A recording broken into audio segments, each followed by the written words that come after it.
Morning, everyone. Am I audible?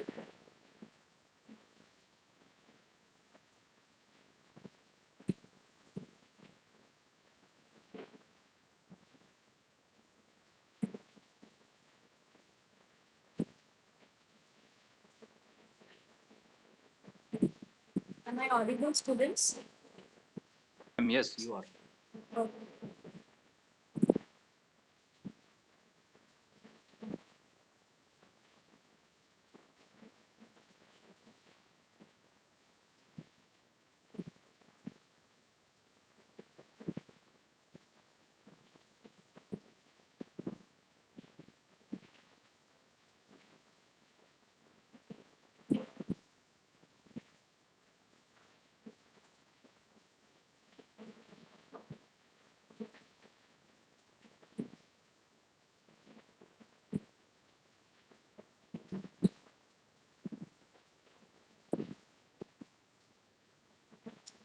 Okay, so basically today I want to end the geology class. I want to, whatever is left over, so I just want to finish it up by today.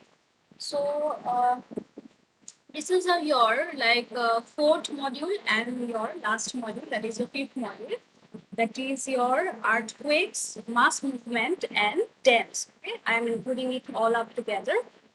So first, we will go one by one. That is, first one is about your earthquakes. Okay, so first we will go for earthquakes, then for mass movement, and then for dams. All the basic things we will be learning. Okay, so okay. So about the earthquakes, like it is known by everyone. So what is actually, for the propagation of the life on this planet, the stability of this, the Earth's crust is a very essential condition. Okay.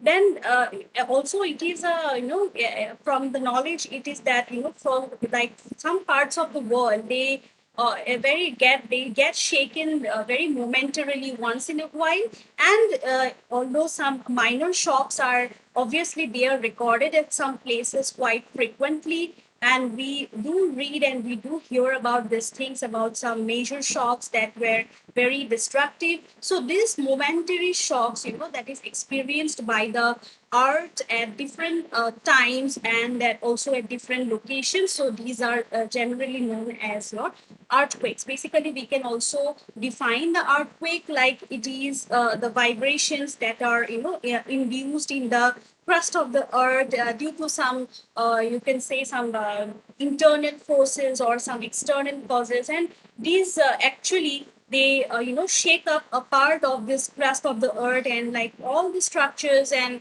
all the living and non-living things that are existing in the earth. So basically these vibrations they often like induce the actual movements in the ground. Basically you can say acceleration, and which they are generally of a very short duration, and they are basically rarely they are exceeding 1 minute, and they are actually of greatly variable in the intensity also, like magnitude also, and the directions also.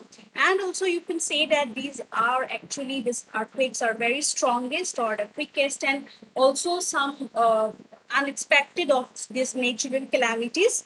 So basically this earthquakes, you have to know some terminologies that are related with this earthquake. So first one is your seismology. So seismology basically it is you can say that is the science that deals with the study of earthquakes. It is known as seismology, and basically this seismology it is an interdisciplinary science. Okay, a part of it, it is related with geology, and a part of it is related with physics also.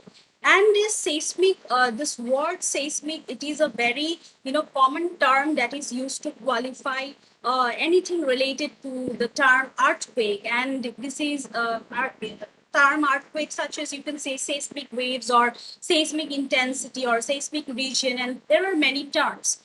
Next one is focus. So this focus, like an earthquake, it is generally due to some disturbance or in the rocks at the depth below the surface of the earth. So these shock waves generally they originate from a place or a point of disturbance, and they travel in like all directions causing the vibrations. So basically this focus it is the point of like origin of an earthquake, obviously below the surface of the earth, and it is termed as your focus. And this focus basically it is you can say it is a zone, or it is rather than it is a point of origin. Oh, and this focus it can be of a very a few hundred meters, or it can be like hundreds of kilometers below the surface of this earth.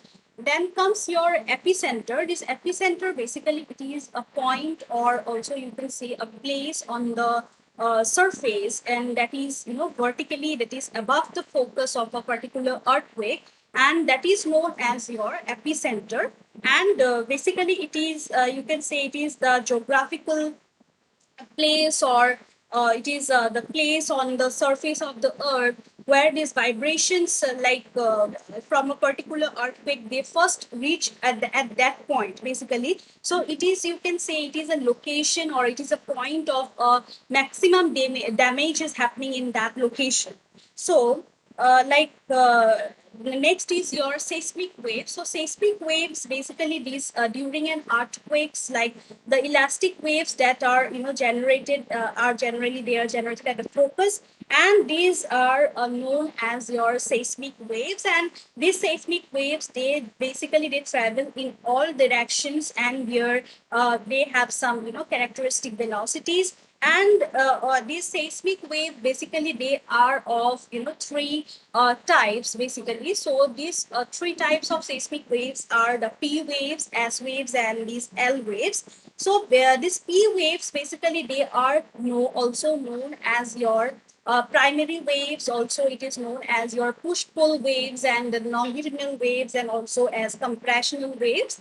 And these P waves they are the fastest among all the seismic waves, and they are longitudinal in character. So longitudinal in character that is, means that these particles they vibrate in the direction of the propagation. So this is about the P waves. And S waves, these S waves are also known as secondary waves, then shear waves. Also, you can term it as transverse waves, or also as distortional waves. And these are basically transverse in character, like that of light waves. And basically this is the particles, they vibrate at right angles to the direction of propagation. So this is your S waves, and these P waves and S waves, they are sometimes collectively they can be referred as body waves, because these waves, they travel very deep below the surface of the earth, and before they re-emerge on the surface. So that is why that they are known as your body waves, and they are actually recorded at very far of distances from the focus, and in terms of some major earthquakes. And then the L waves, these L waves are also called as long waves, or you can term it as surface waves, because their journey, or it is mainly confined to the surface layers of the earth. And these waves are, comparatively, they are very sluggish in nature, and also they are recorded only like after the arrival of the P waves and S waves. So in character, you can say that the surface waves are of mainly two types. So these L waves, that is your long waves or surface waves, these are of again two types, that is your Rayleigh waves and the love waves. So this Rayleigh waves, you can say that this is a kind of wave in which the displacement of the particle, it is of a very complex nature, and they are partly being in the like direction of propagation, and they are also a partly at right angles to the direction of propagation. So partly it is to the direction, in the direction of propagation also, and it is partly in the direction of right angles to the direction of propagation also. Then these love waves are like the kind of waves in which the displacement of the particle, it is practically, it is a horizontal in nature, that is like in the direction of the propagation. So like in terms of your effects of this solid material that is occurring in the crust of the earth, so these Rayleigh waves, they basically tend to distort the horizontal surface into a very zigzag shape, and these love waves, they are tending to create some shearing ruptures, you can say. So again, these earthquakes, they basically, they are classified on a number of bases, such as you can say that they are classified on the basis of depth of focus, or on the cause of origin, or the intensity and the magnitude. So like on the for depth of focus, on the basis of depth of focus, they are classified into three classes basically.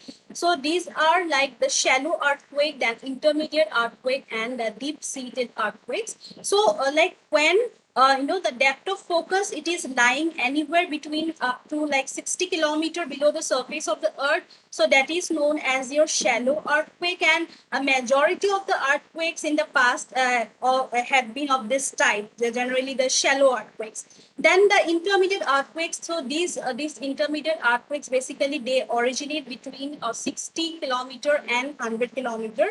Sorry, 300 kilometer below the surface of the earth, and these are like very rare in occurrence, and their effects are also very felt over very large areas. And then the deep-seated earthquakes. So these deep-seated earthquakes, they originate between 300 and 700 kilometer, and these are a very rare phenomena. So these three are the classified on the basis of depth of focus. So next is your on the basis of magnitude. So on the basis of magnitude, like it is these are its magnitude are measured on the basis of a Richter scale is there. So on the Richter scale, so these are earthquakes, like these are classes as A, B, C, D, and E. So A class is between, if the magnitude of the earthquake is on the Richter scale is 7.8 and above, then it is termed it is classified as A class earthquake. Then if it is between 7 and 7.7, then it is termed as B class earthquake. Then if it is 6 to 7, then it is C class earthquake, and so on. Like D is your 5.3 to 6, and E is your less than 5.3. So basically, earthquakes of this class A, these are very highly destructive, and whereas these E class earthquake, these are not of any significance in to this in relation, they are not very destructive, the class E earthquakes.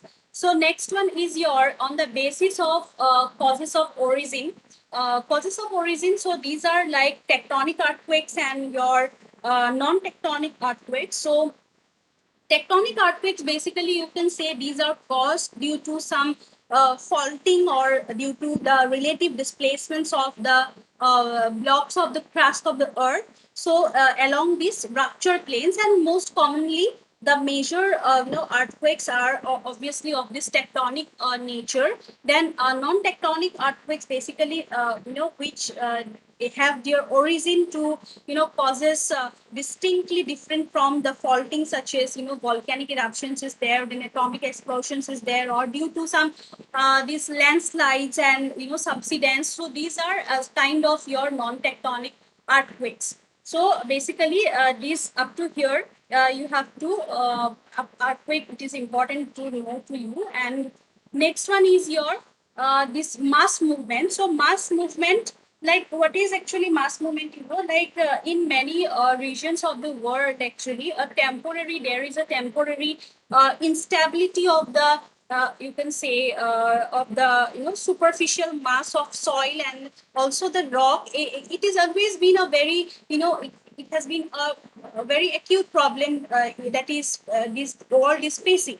So these superficial, these masses, actually they what they do, they leave their original positions either very quickly or extremely slowly also, and they start a they start a very downgrade movement, or they start a very vertically downward sinking. So they give a rise to some baffling situations. So these movements of this ground, basically they actually entail some loss to this property and life, and especially when these losses happen when these are uh, happening around or near the the very populated areas, or along the highways, or along the dams and reservoirs, or you can say some tunnels or very heavy structures. So these movements of this no superficial mass, in common language we say it as landslides or landslips, or and also these all these are together,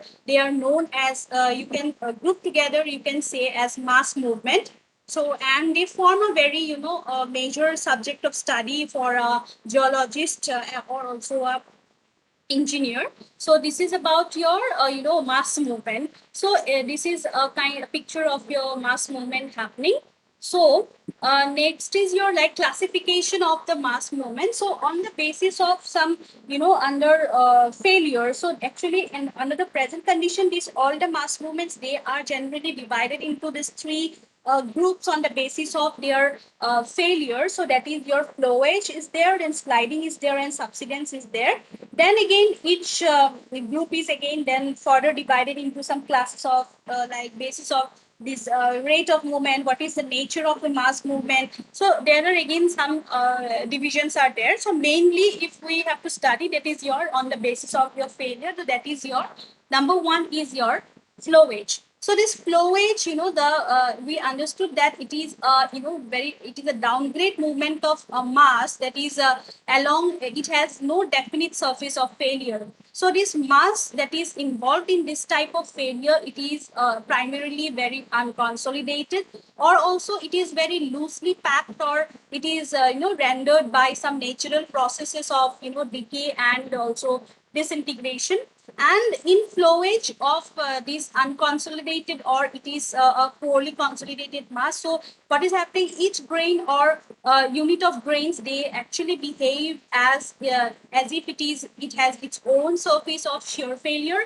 And this results is that the result of this flowage is that the movement, it is movement of this failure, it is distributed throughout the mass, and it has a very irregular manner. It has a very it don't have any, it doesn't follow any proper pattern, so it has a very irregular manner. Then this flowage, it is actually divided into two types, that is your slow flowage and rapid flowage. So in the first flowage, that is your slow flowage, actually, so this failure, it is not easily, very easily perceptible, and also the ground, it may be moving down slope at very low rate, and it can be for a very few centimeter, or it can be for a year, and it can be very less also. So, in the rapid flowage, in the on the other hand, you can say that the movement of the failing mass, it can be very easily visible also. And here the mass, it may travel very few meters, or it can be for more than a day also. So these the conditions causing this flowage, it is in these two type of classes. It can be very closely, or it can be very entirely. It can be different also. Then next one is your sliding. So this sliding actually, basically also you can say as landslide. So a true landslide, it is like a type of mass failure in which this superficial mass, it fails by some moving as a whole uh, along some, it has some definite surface of failure.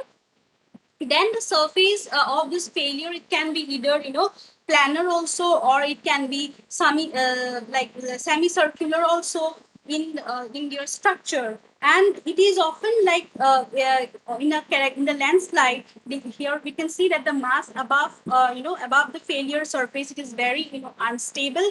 And whereas the material that is lying below the surface, it is of this surface of the earth, it is generally, these are very stable. So you can say that this sliding, it may involve material of any composition. So here any composition of material, it can be involved, or shape, or there it can be a varying degree of this consolidation also. That can be loose soil, or it can be rock fragments, or it can be whole blocks of rocks. So these are your sliding. And this sliding, here a set of joint planes are also, or bedding planes or fall planes can be also the most convenient natural plans of failure are also seen in this kind of sliding.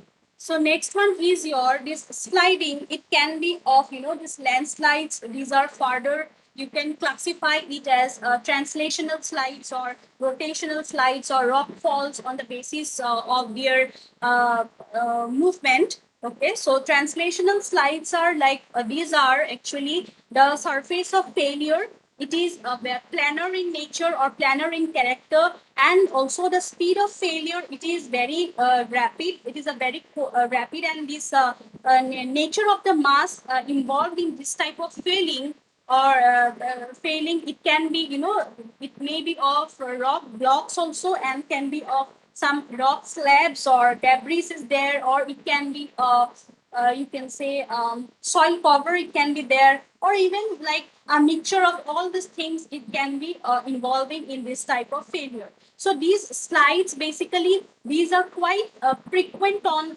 slopes these that are made up of these rocks and cohesive soils. Then rotational slides, rotational slides, what is happening, that the failure surface, it is generally curved in character, and the speed of this failure, it is also very rapid. And because of the nature of this failing surface, what is happening, that the movement of the mass, it is taking place in the form of some sort of rotation, and rather it is involving any translation. So this material that is involved in its failure, it is tilting downward at the rear end, and these are heaving up at the front, or also you can say at the toe. So there it can be a very single surface of failure also, or you can say that there can be a number of failure surfaces adjoining together. And generally, when a layer of a clay, you can say, this underlies a slope made of a very mixed character. So the former, it can be develop conditions like a favorable, there can be for single or multi type of slips, can be it can be seen in a variety of manner. Then your rock toppling and falls, basically these are grouped together or grouped along with the slides, or and there can be very little, or there can be no sliding involved in this type of failure. So this is you can say that this is for a very simple reason is that they are commonly associated, or they accompany actually the landslides, and because they are essentially a slope failure phenomenon also, you can say. And in this type of falls actually there is a very free, or and also it is a very sudden, and also it is a very fast descent from a very steep slope. So here the rock toppling, it is a very sudden, and it is a very destructive type of slides. And previous to this fall, what is happening, that the conditions that are leading to this deterioration also, you can say, of this coherent rocks. So these are some conditions, such conditions are, these are favored by all this weathering of rocks, like and on the slopes, or due to some climatic changes. So these are your rock and toppling and faults. So next one is your subsidence. So subsidence is it is, you can define it as a sinking or settling of the ground in almost vertically downward direction. So which may occur because of some this natural support, because you have removed the natural support from the underground, or also due to some compaction of this weaker rocks under the load from this overlying mass. So basically, the net result in each case is that the surface material and also the natural ground, or this artificial field, they suffer a sinking downward movement. Okay, so that is your subsidence. So next is your, okay, so next is about your dams. So let me quickly provide you the attendance link in the chat box.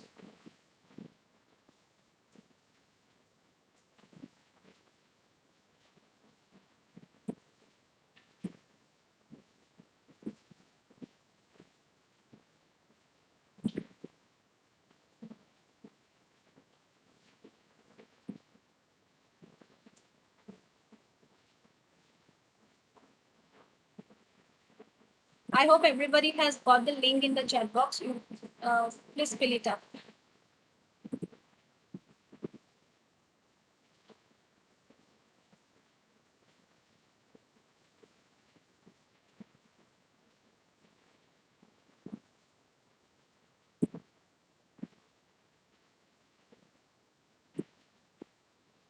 Okay. So next is about the dams. So this dams, you can define this dam as a solid barrier that is constructed at a suitable location across a river valley, and with a view of impounding this water that is flowing through that river. And these dams are generally, they are constructed for achieving like many of the objectives. So there are many objectives for constructing the dams. Basically, you can say that these are constructed to generate the hydropower energy also.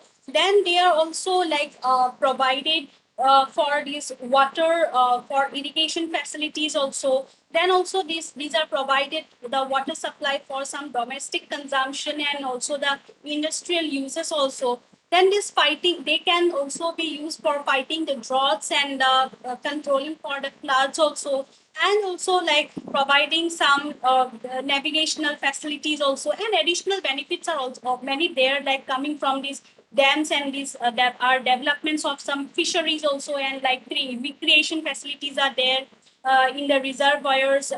So these are some of the like objectives that are basically these dams are constructed for.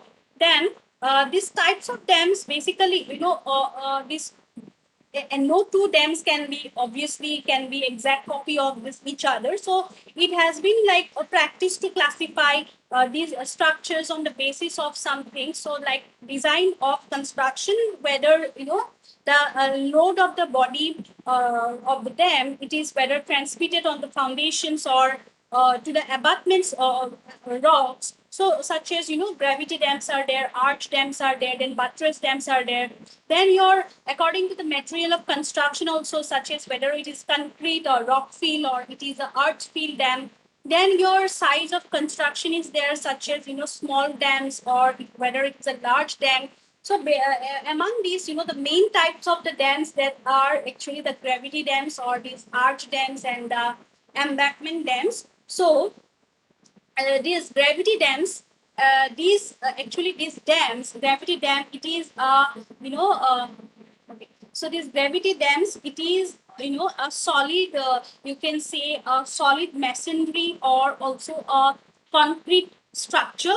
So it is of a triangular profile. The profile of the this dam is also triangular profile, and which it is designed so that it can be safely, it can safely stand or against some pre-calculated volume of water by virtue of its weight also, and all the forces that are arising in such a dam, as due to the thrust of the impounded water also, you can say, and the massive weight of this dam material, they are all these are actually assumed to be directly transmitted or onto the this foundation rocks also. So this the strength of this foundation rocks, it is most critical factor in their design also. So this entire force that is acting on the dam wall, it is transmitted on to the area of the foundation here. And also the dam of this nature, it is to be selected only in such places where competent and stable rocks are there. So a gravity dam, like when it is properly, very properly designed, and also it is carefully constructed, so it is they're considered like it is the most safest type of dams, you can say. So next one is your arch dam. So basically these arch dams, as the the name implies, so it is a very arch shaped solid structure, and these are mostly made up of concrete, and which is also designed in such a way that the major part of the thrust forces or these the forces that are occurring here is acting on this dam, they are actually transmitted mainly by the arch section only, and also like onto the abutment rocks also. So basically that these rocks that are forming the the left and right side of this stream valley. So these dams, these arch type of dams, basically they can be built even on the those sites where the foundation rocks, these are not very sufficiently strong enough. So in those kind of foundations, this can be, these arch type of dams can be built. And also there are some different types, actually two types of arch dams are there. So number one is your like the constant radius arch dam. So here in the constant radius arch dam, basically the radius of curvature throughout the structure, it is like constant, and also the upstream face is vertical. So and the next one is your variable radius dam. So these are actually classified on the basis of the radius of the structure. So these variable radius dams are those in which the structures, these are actually different on the upstream.